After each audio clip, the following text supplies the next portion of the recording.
یو نظم مې لیکلی دی استاد محترم،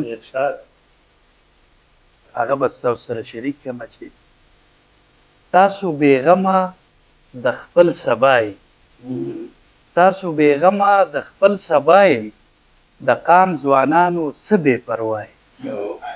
وخت دی د منډې تاسو وده یې، نو بیا د قام مو مټې پسې، اخر د کوم رنځ تاسو دوا یې، د قام ځوانانو څه بې پروا یې.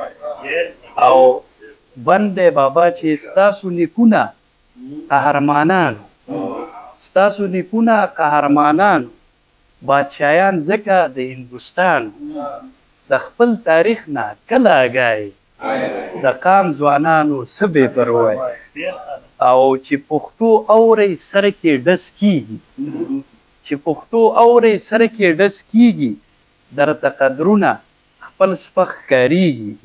وهلي دا ده کومې بلا یې، د قام ځوانانو ډېر بې پروا یې. د خپلې ژبې نه هم ویزار یې، پښتونولۍ ته کله تیار یې. بې لارې کړي دا اخر چا یې، د قام ځوانانو څه بې پروا یې. او استاد محترم اخري بند دی چې نه در کې ننګ شته نه څه پښتو شته، نه در کې ننګ شته نه څه پښتو شته، نه در کې نښې د شاه زلمو شته. بې ننګه ژوند کې ښه په خندا یې، د قام ځوانانو څه بې پروا یې.